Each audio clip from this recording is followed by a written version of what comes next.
Korea, a crowded little finger of land extending out of Asia's mainland, pointing significantly toward Japan and the Pacific beyond. A nation not much larger than our state of Minnesota, but acre for acre, one of the most violently mountainous areas on Earth. Today, the capital city, Seoul, is largely restored, rising from the rubble of almost total destruction to become at least somewhat like her old self.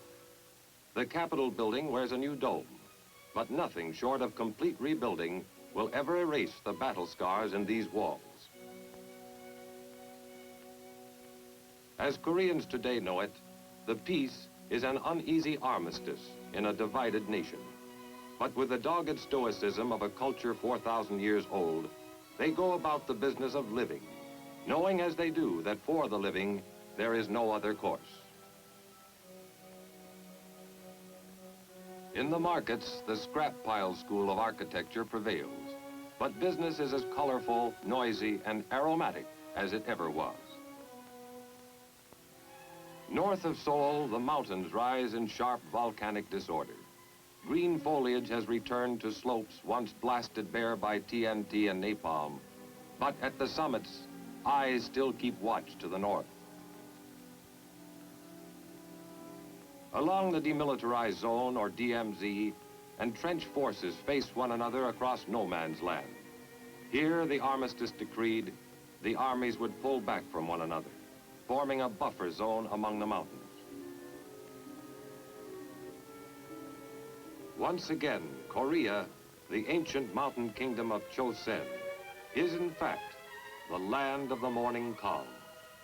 But no one forgets June 25th, 1950. It was still dark, 4 o'clock on a Sunday morning.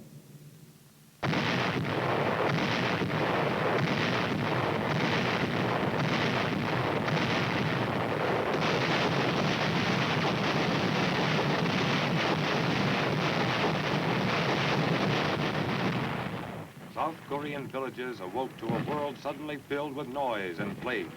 The communists, made bold by months of small-scale raiding across the 38th parallel, had finally launched their undeclared, all-out war of conquest. Half a world away in Washington, President Truman took immediate action, saying, "In these circumstances, I have ordered United States Air and Sea Forces to give the Korean government troops cover and support." Next day, at the United Nations in New York, United States Representative Warren Austin made our position clear beyond doubting. The armed invasion of the Republic of Korea continues. The Republic of Korea has appealed to the United Nations for protection. I am proud to report that the United States is prepared to furnish assistance to the Republic of Korea. Spearheaded by tanks, the Red forces had moved swiftly. In 2 days, they were attacking the capital city itself.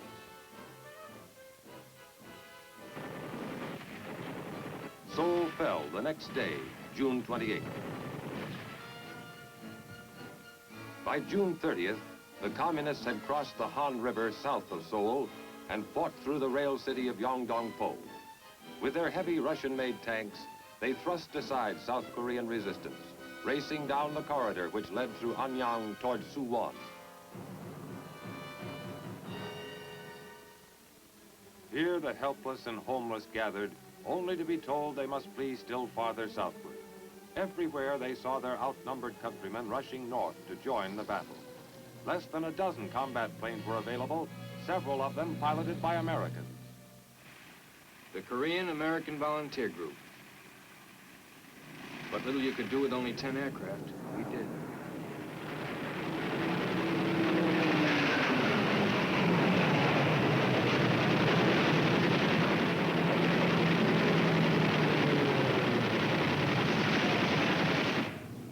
Even as the Red Armor swept toward Suwon, advance elements of the 24th Infantry Division were being airlifted to Korea from Japan.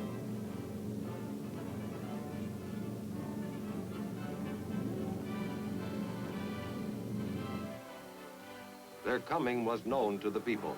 They were welcomed with cheering.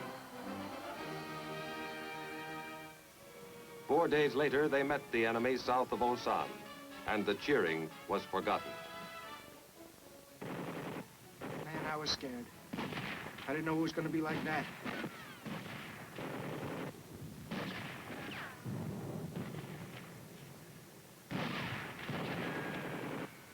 The enemy was a lot stronger and better trained than we'd heard. Some guys thought we'd have it easy. It didn't work out that way. Retreat.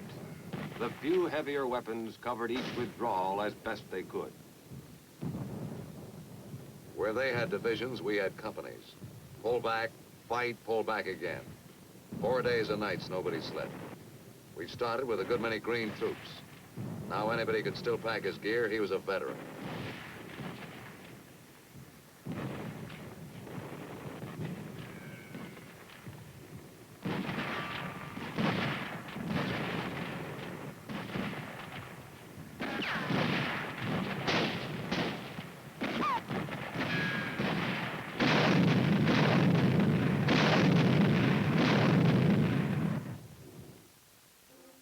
Help was on the way.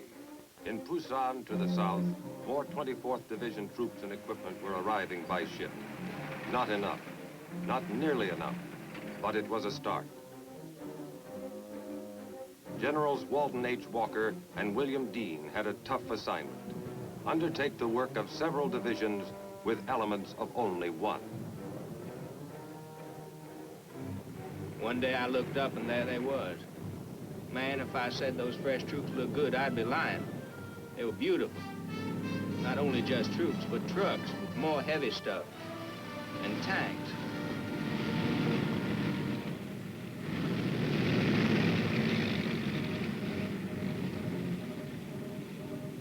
We met our first Red Armor 25 miles north of Daejeon.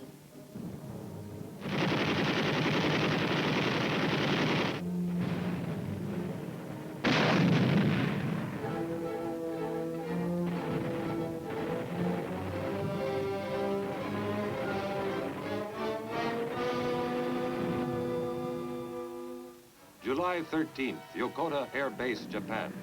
Our first large-scale bombing attack is mounted as more than 50 B-29s take off. The target, Wonsan, key North Korean port city. We wondered how much ack there'd be. There wasn't any at all.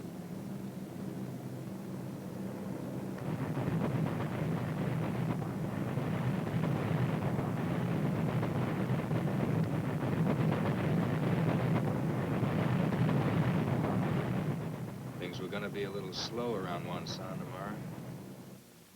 As the communists moved south toward Daejeon, we pulled back across the Kun River. This natural barrier offered another chance to buy time from the enemy. We took advantage of it.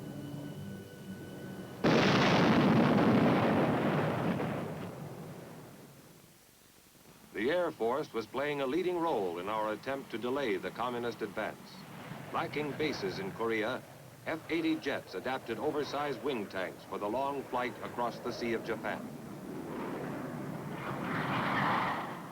Angel 5 to Dofoot, over. Dofoot to Angel 5, request fire on enemy column due north, your position. Angel 5 to Dofoot, receive your transmission. Will proceed, over. Dofoot to Angel 5, good luck.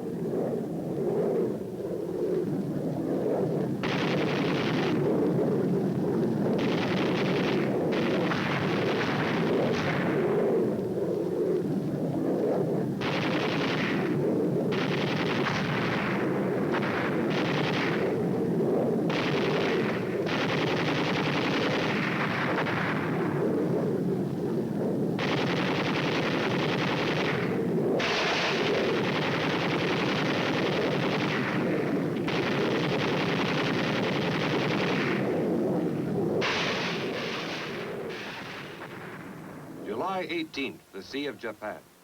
A Navy task force approaches the east coast of Korea. Destination, Pohang. Mission, to land the men and machines of the 1st Cavalry Division. The Korean battle line was moving rapidly on all fronts. Only on arrival were the troops informed that the landing would be unopposed. The division's 27,000 men started ashore. Psychology says how you're supposed to feel sort of disappointed. Expect to fight and then don't have to. Maybe so. I wasn't disappointed. On July 20th, the Reds reached Daejeon. 24th Division troops led by General Dean were to hold as long as possible. There was something fishy about Daejeon. I mean, they threw in a little artillery and then we waited. Nothing. Nobody. Then wham! They were all over the place.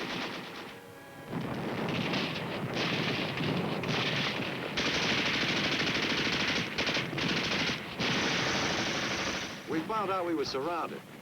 It was a case of move out fast or stay put for good. As it was, we were going to have to make a run down a corridor of fire a mile long, which we did.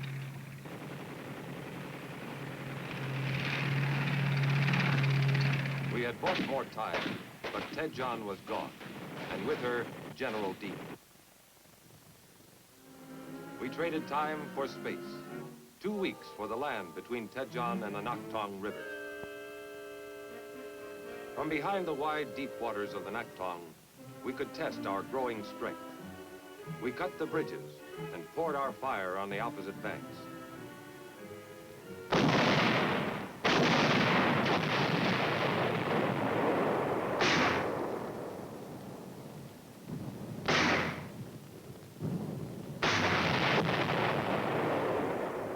Daily communist attacks probed up and down the length of the line, searching for an opening. Daily we leveled upon those attacks all the firepower at our command. The line held. In the north and eastern sectors, ROK troops had recovered from the first shattering blows they had taken. They would retreat no more. Where tanks are concerned, Korea is no place to have a war. There's only 2 directions, up the hill and down the hill. And that perpendicular terrain puts armor in a straitjacket. Still, you do what you can. With a little added elevation, a tank's rifle can be darn good artillery. We found a way to get that extra elevation. It worked fine.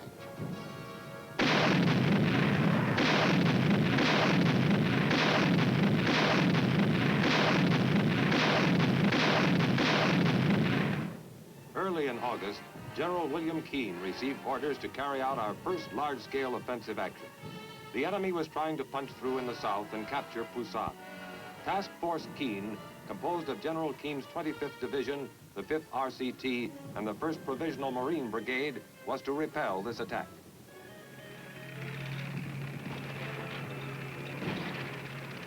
It was the 6th of August. I remember, of course, that's my birthday. Also, it's the first time I ever got shot at. I remember thinking to myself, happy birthday, Charlie.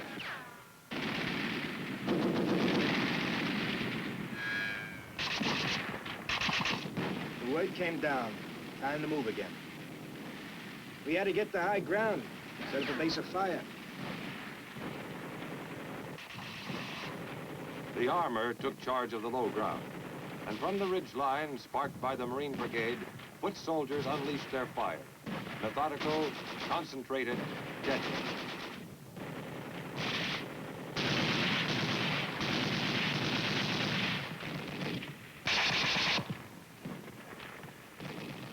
The Marines, equipped with a heavy bazooka, found it highly effective against Russian-made armor.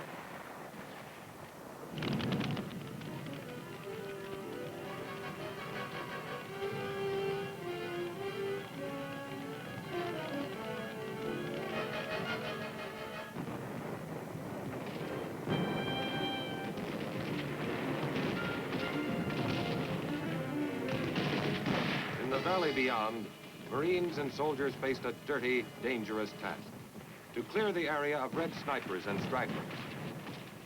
For veterans of the Pacific, the action was painfully familiar. Like the Japanese, the small-bodied North Korean soldier had a talent for hiding behind a bush no larger than you might grow in a window box.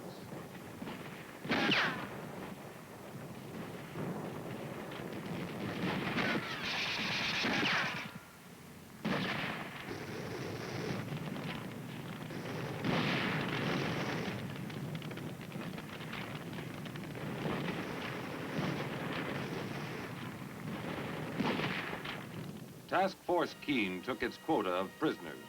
Many had shed their uniforms, hoping to escape in the white civilian clothes worn underneath. At close quarters, the enemy lost his fearsomeness. Usually, he was very young. Always, he was glad to be out of the fighting. Task Force Keene had earned a brief moment in which to catch its breath.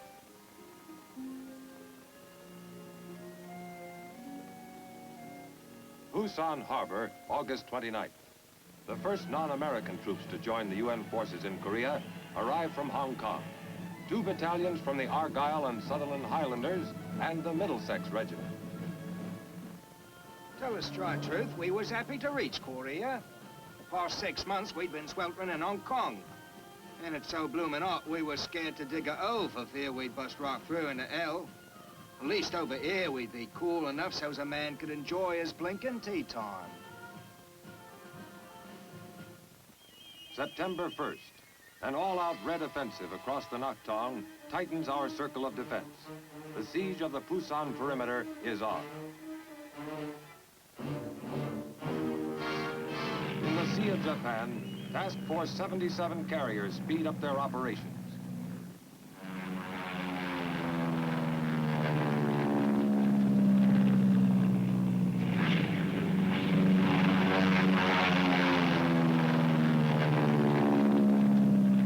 It was my job to send them out. Every available aircraft, every usable minute of every day. Our enemy had long, vulnerable supply lines now. Without adequate stocks of ammunition and fuel, his strength would fail. With luck, we'd make sure.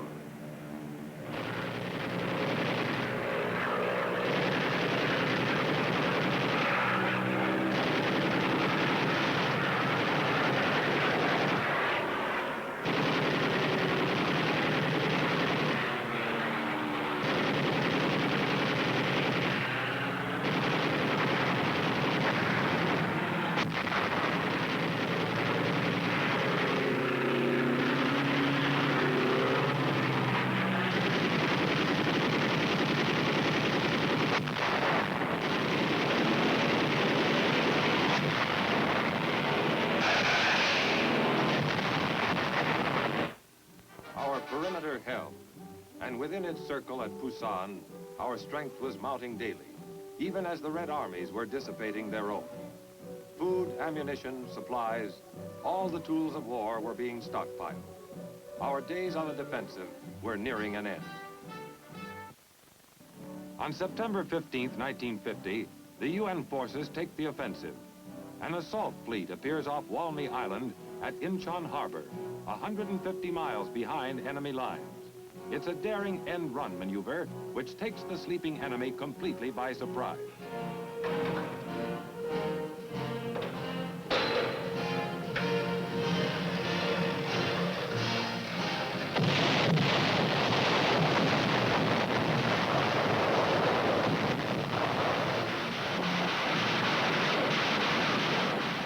At 0630 hours, the Marines begin the assault.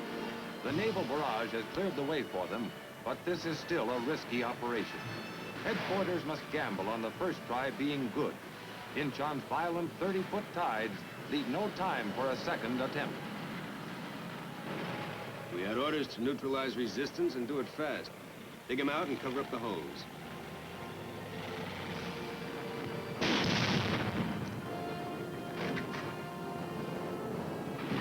It took us 58 minutes to secure the island.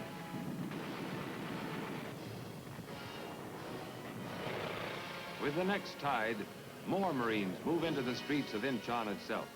They meet little resistance, and within hours, the city is secure. The big gamble has paid off. With the surrender of Incheon's modern harbor, the back door to Seoul is opened wide.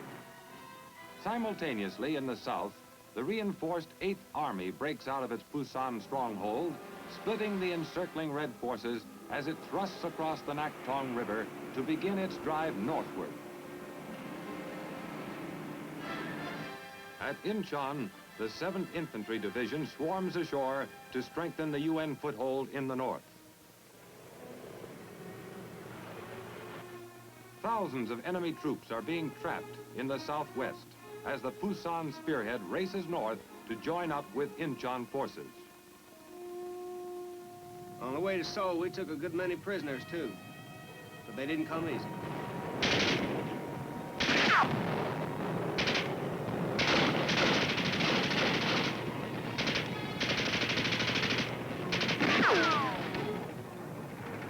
United Nations strength is growing in the north.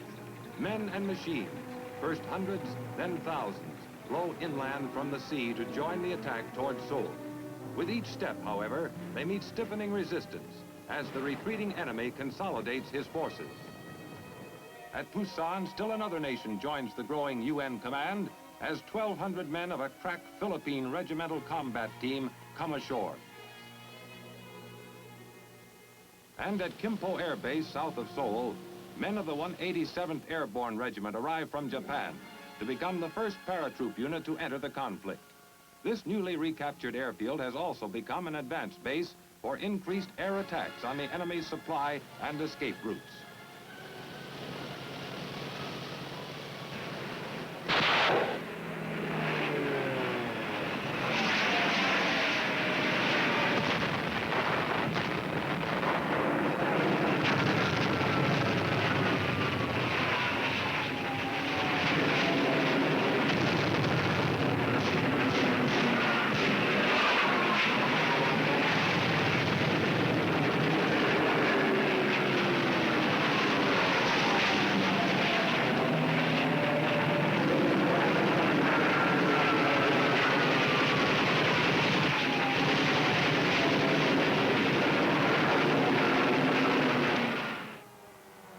As the spearhead from Pusan gathers momentum, columns of transport barrel northward against a disheartened enemy.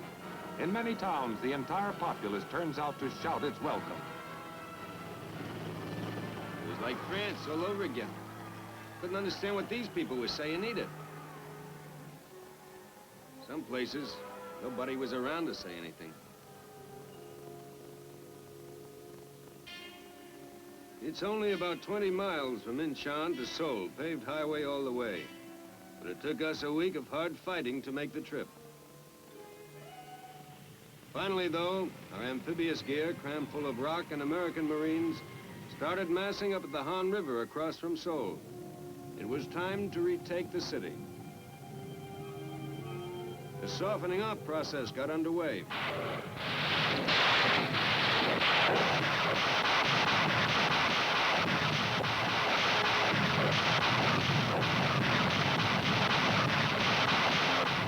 The Han River crossing means a full-scale amphibious operation, since the Han, here near its mouth, is well over a mile across.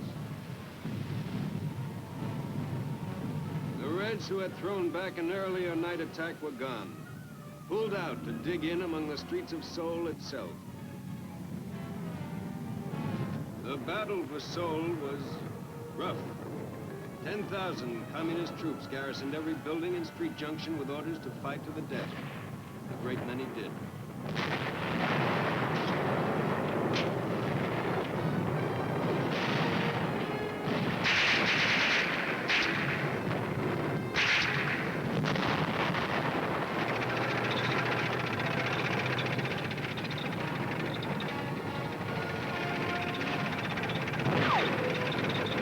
The shattered city is retaken September 26th.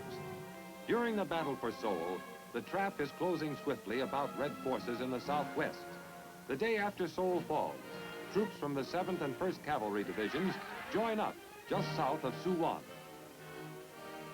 2 days later, in the battered Capitol building, special ceremonies are held as General MacArthur officially returns the city to Syngman Rhee, President of the Republic of Korea. Now begins a tragic homecoming for the thousands who had fled the city only 3 months before.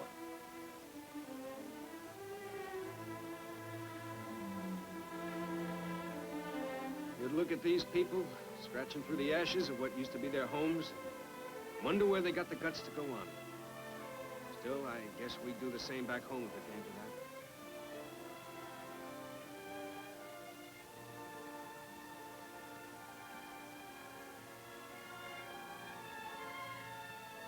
As life begins to take root again in Seoul, the UN advance in the eastern sector goes on. On September 30th, ROC forces reach the 38th parallel. They cross it the following day. One old guy couldn't keep it straight who was who. Turned out to meet the ROC Army with North Korean flags.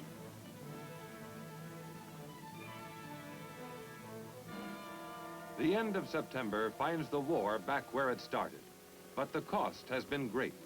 On October 6th, at a UN cemetery between Seoul and Incheon, Major General O.P. Smith, 1st Marine Division Commander, honors Marine dead.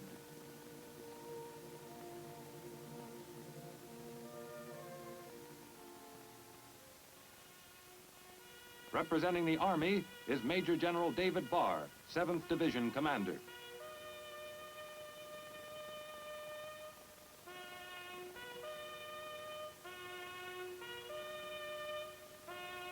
Korean troops are honored by Colonel Park In-yip, commanding the ROC 17th Regiment. The silent thanks and admiration of each commander for what his men have given is echoed by the people who owe their freedom to that willing sacrifice. Elsewhere, the conflict goes on without let-up. B-29 squadrons based in Japan and on Okinawa continue their daily blasting of red industrial and transport centers in the north.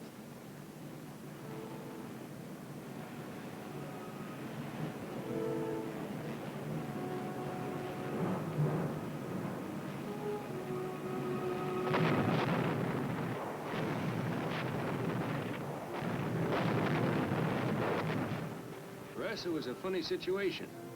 A commuter's war, somebody called it.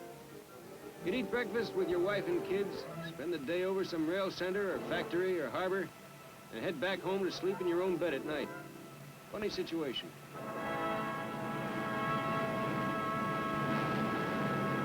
In the south, refugees are becoming a major problem, with thousands of red soldiers and guerrillas in civilian clothes trying to escape to the north. Each refugee must be individually, time-consumingly screened. To the north, events are moving so rapidly that reinforcing units are hard-pressed to keep pace with the UN advance.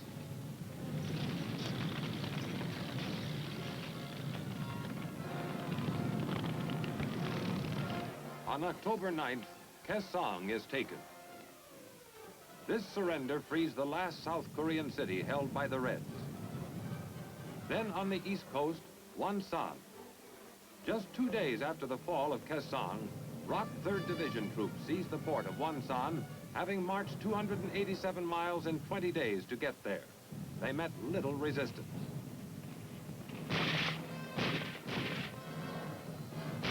Next, the Red capital itself.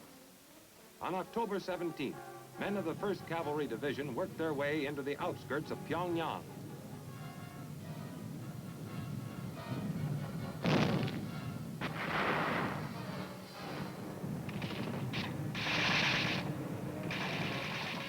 In less than 24 hours, the North Korean capital is in United Nations hands. Biological warfare plays an important role at this stage of the fighting. Using high-powered speakers, Psy-War planes fly ahead of advancing UN troops, booming their message in Korean to the retreating enemy. Safe conduct passes prove highly effective. More than once, whole enemy companies lay down their weapons and wait for our troops to arrive.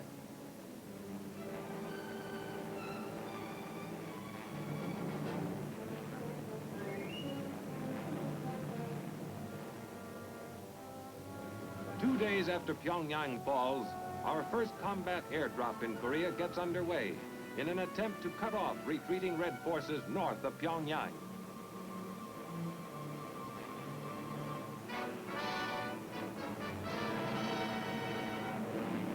As at Incheon, the Supreme Commander personally supervises the operation. Nearly 2,000 troops making the jump. In a second wave, The heavy equipment arrives, Air Express. Local transportation is pressed into service.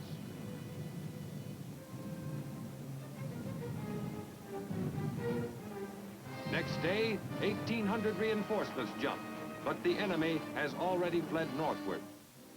In the east, ROC forces continue their headlong charge north from Wonsan to take Hungnam. Meantime, a Navy task force is waiting off Wonsan. 3,000 enemy mines had to be cleared from beach approaches before the Marine force could come ashore. It was a delay, but we could afford it. The rocks had made us a welcome present, a beach with no enemy guns on it. The whole division came ashore with nothing worse than a few wet feet. The mission now is to press this advantage, continue the attack toward the Yalu. Swiftly, the Marine force moves in on red-held villages and towns.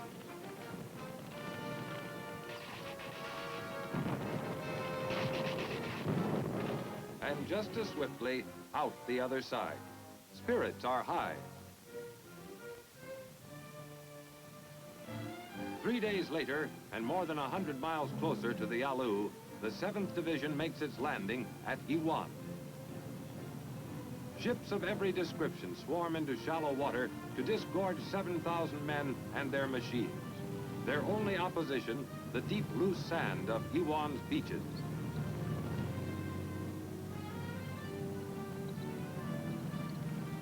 This far north, winter comes early to Korea.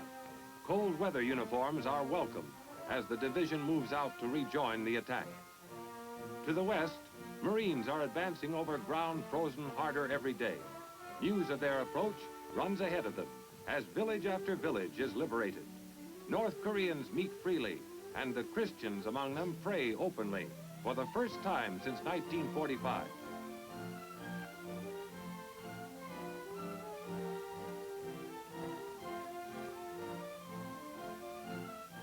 The shattered communist forces are pulling back into the last corner of this peninsula they had set out to conquer. UN troops follow as fast as the tortuous terrain and increasing cold will allow. In the eastern sector, it is difficult even to keep contact with the retreating enemy. In the central sector, however, prisoners taken during a strong Red counterattack give warning of potential danger. Many of them wear the quilted uniform of Communist China. Meantime, in the northern sea of Japan, winter is giving our offshore forces a taste of things to come. Even routine supply operations are becoming a nightmare of icy wind and pitching decks.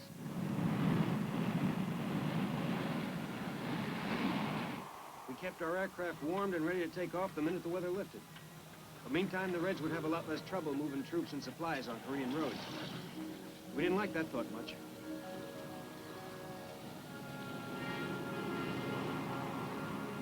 Ashore, the Chinese forces have pulled back, leaving a clear road to the Yalu. The village of Haisanjin huddles against the banks of the Yalu across from Manchuria. Here, men of the 7th Division set up their outposts. It seems a sorry spot to spend Thanksgiving Eve. But from bases in the south, cargo planes are already taking off, setting courses northward across the frozen miles. They carry crates rigged for airdrop and labeled Perishable Rush.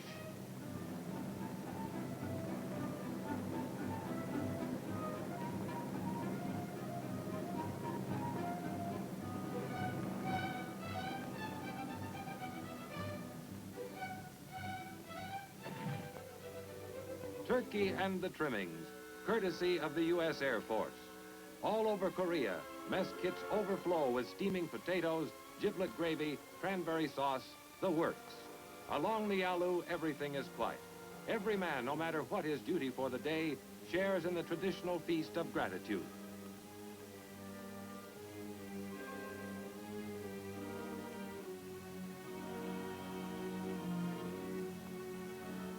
Headquarters feels certain that one more UN offensive will end the fighting in Korea. Actually, a whole new war is ready to begin. Across the Yalu, the decision has been made. Full-scale Chinese intervention is about to bring the second phase of the Korean conflict to an end.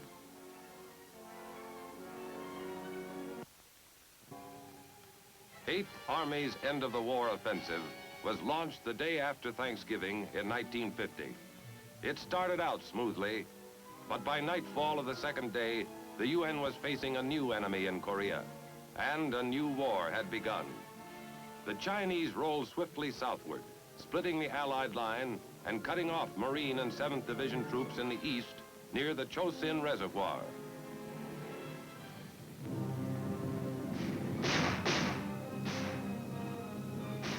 We took turns sleeping in the daytime. It was too cold at night. I heard later we lost more people from freezing than from enemy action. Even the mortar rounds froze through the casings.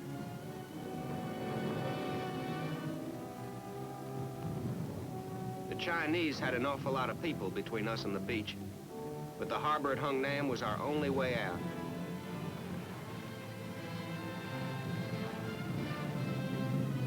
All our resupply came by air. Without that, we never could have made it. Same goes for the close air support we got from the Marine Air Wing and the Air Force.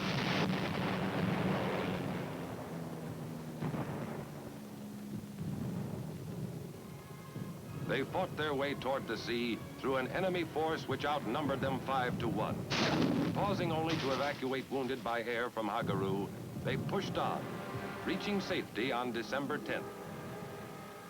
They found Hungnam a busy town.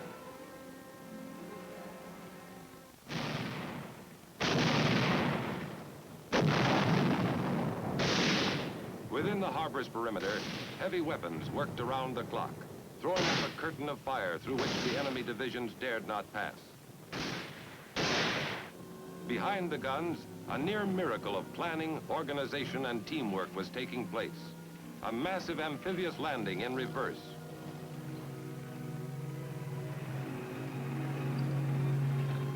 In the space of 10 days, more than 100,000 fighting men were evacuated.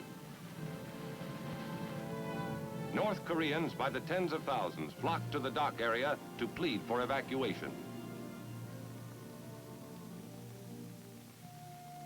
From this one area, more than 90,000 North Koreans deserted their homes rather than return to the life they had experienced under communism.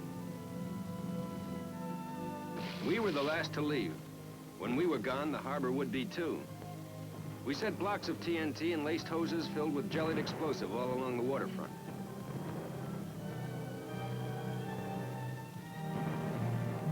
When we left, the harbor was one big ticking time bomb.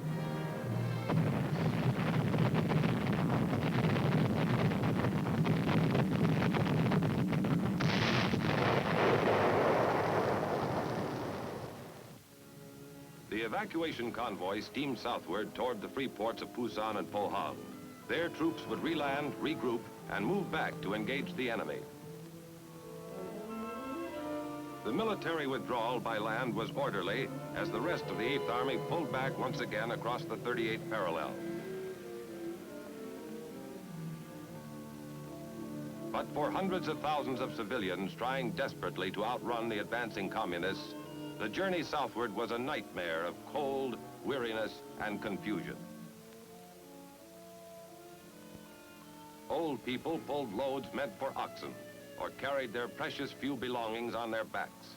Children who had no part in the causes of war received full measure of its hardships just the same.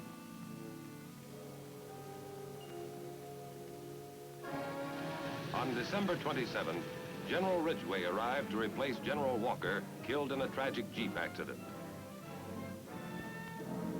He was just in time for the enemy's New Year's Eve offensive.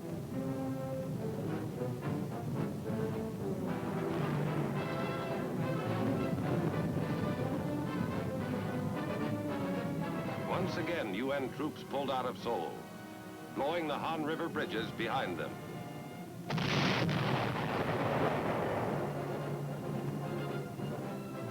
Incheon, like Hungnam, was evacuated by sea.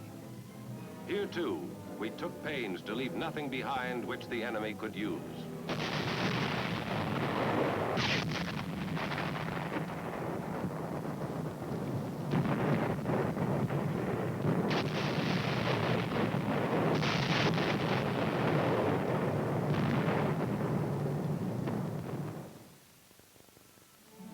In the south, the troops which had been taken off the beach at Hungnam were regrouped, and despite bitter weather, took advantage of a welcome opportunity to catch up with themselves.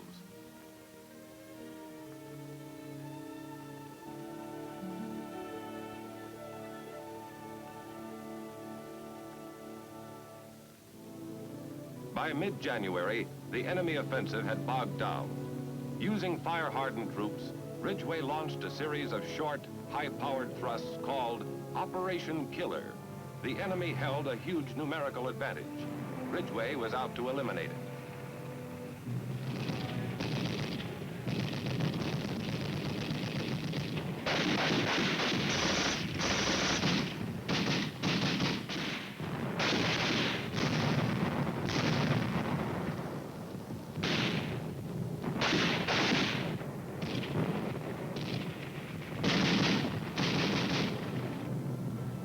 Assault units moved up, expecting to meet great strength. They found surprising weakness. Under the pounding raids of Operation Killer, the enemy fell back. Ridgway pressed the advantage. No rest for the enemy, and not much more for 8th Army. If anybody ever invents a mattress that feels half as good as a patch of frozen ground felt then, he'll make $1 million. Although destruction of enemy forces remained its prime objective, Operation Killer had evolved into a ground-gaining operation. The way things were going, we couldn't stay outnumbered for long. The word was they were losing 10 men to our 1. For 6 weeks, the seasoned fighters of 8th Army scoured the countryside, inflicting fantastic losses on the retreating Reds. On March 7th, the enemy's main stronghold east of Seoul was smashed. The next step would be Seoul itself.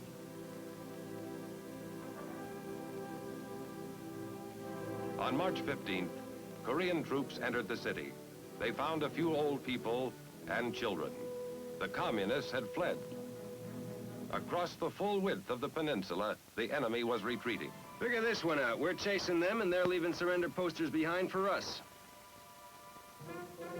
In April, General James Van Fleet arrived to take over the 8th Army. A canny tactician, he replaced General Ridgway, who had been appointed Supreme Commander when General MacArthur returned to the United States. Within a week of Big Jim's arrival, he was fighting off the Communist Spring Offensive. The Communists concentrated their barrages on the East Central Front, probing for a weak spot into which to pour their tides of humanity.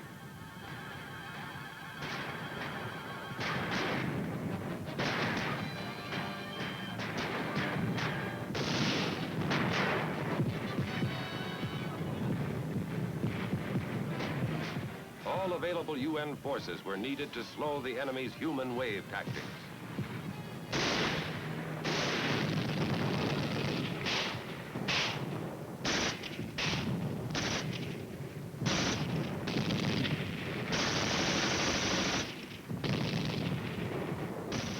We had a routine. Hold till the ammo ran out, then pull back and call for an airstrike.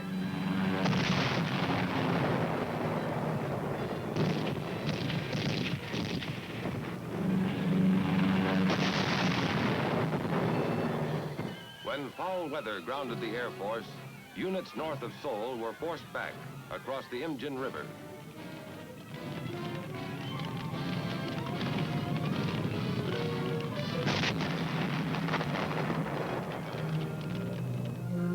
Seoul was fortified against the coming second wave of the Red Offensive. Van Fleet was determined not to lose the capital city again. Whoever said the worst part about war is the waiting was right. Still, we didn't have to wait long.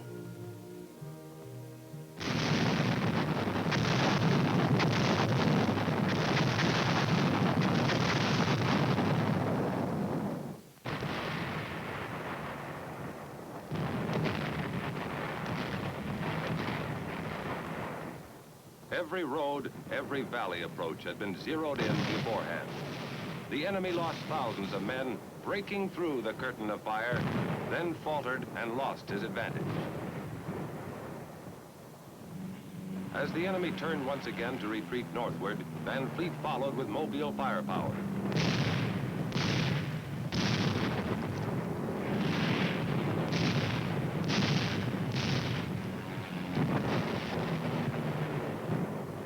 By June 2nd, we had recrossed the parallel. The enemy had spent 200,000 men, a third of his entire force, and gained nothing but the knowledge that numbers were not enough. Operation Killer continued without let-up.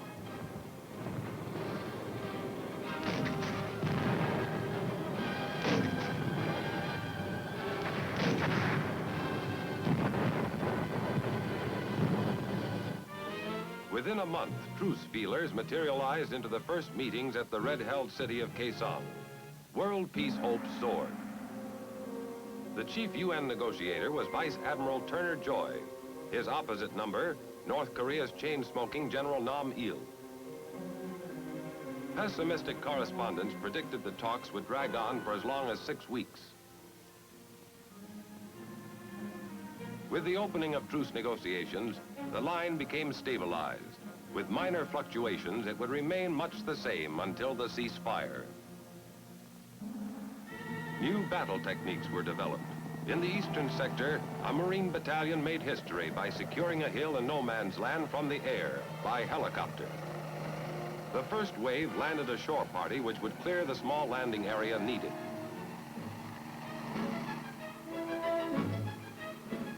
In a matter of minutes, the first copter load of aerial cavalry was arriving, fully equipped, fresh, ready for action.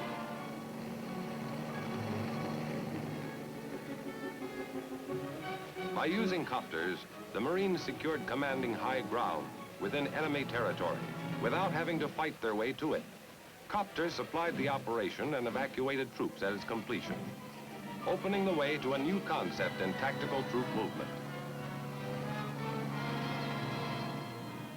In Kaesong, the truce talks were already bogging down, deadlocked over the issue of a ceasefire line. We didn't like the setup in Kaesong. It was the enemy's home ground, and he knew it. Nam Il used the talks as a propaganda loudspeaker. The so-called neutral area was crawling with armed red soldiers. We broke off the talks. Air Force Sabre jets ruled the skies. At this point in the fighting, the UN had lost less than 80 aircraft. Verified kills on communist planes numbered 510.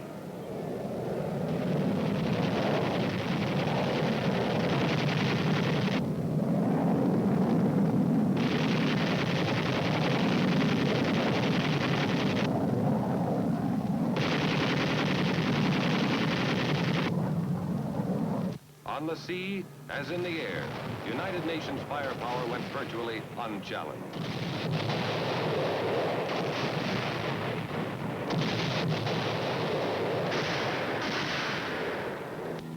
Near the end of October 1951, truce talks were resumed at the tiny farming village of Panmunjom.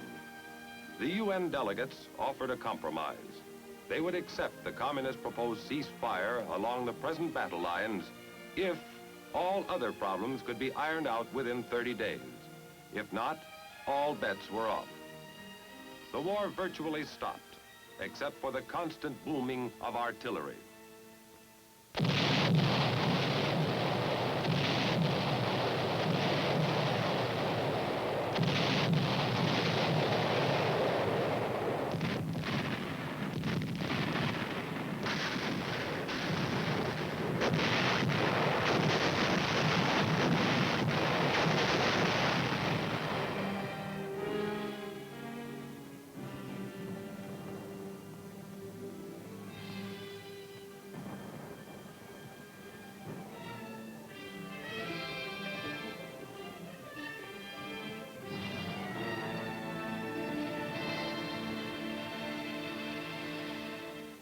Winter came, the deadline was passed, the war was on again.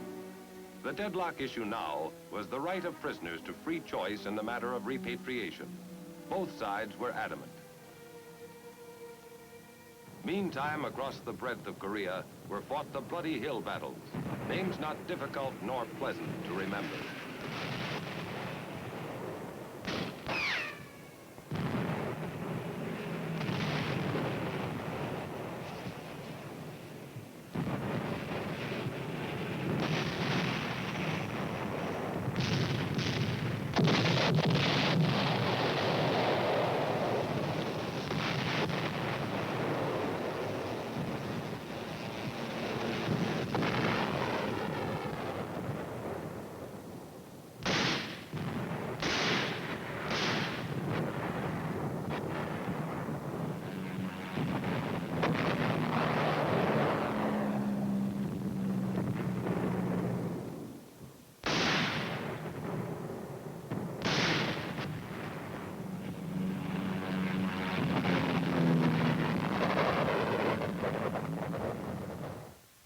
Wooded slopes were laid bare, pitted almost beyond believing.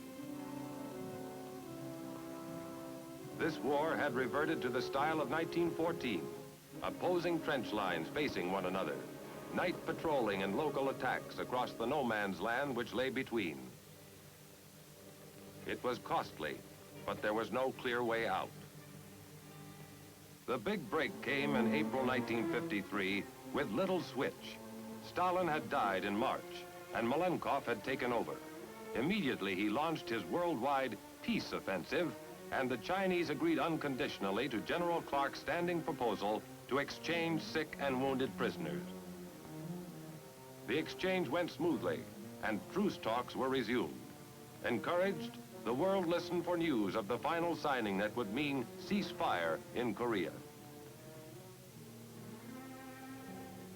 It came on July 27, 1953. While the communists signed at Panmunjom, General Clark, in ceremonies at the UN base camp in Munsan, signed 6 copies of the document which would end the bloodshed. There was excitement, but little rejoicing.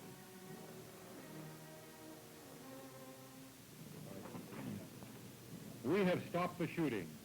That means much to the fighting men and their families, and it will allow some of the grievous wounds of Korea to heal. Therefore, I am thankful. The task now is to put the ceasefire agreement into full effect and get down to working out an enduring settlement of the Korean problem. I cannot find it in me to exult in this hour.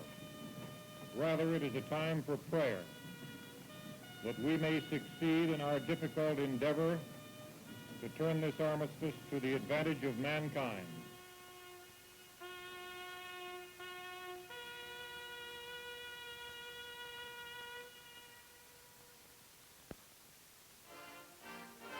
In accordance with the truce agreement, the opposing forces now pulled back from one another.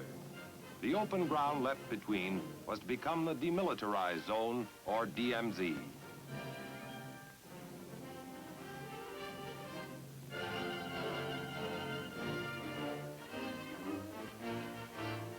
Operation Big Switch began on August 5th.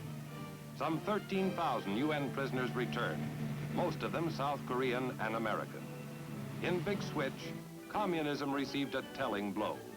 2/3 of the captured Chinese refused repatriation, and 35,000 North Koreans decided to stay in South Korea.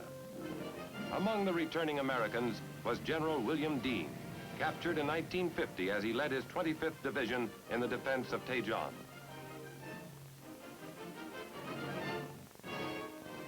Today, Korea is still divided, but the conflict was not wasted. It called the Kremlin's bluff in the Far East. It more than restored the violated border and left the Republic of Korea with the strongest free army in the Far East. It is true that the price of existence for this young republic for some time to come will be constant vigilance. In that, Korea and the rest of the free nations are in the same boat.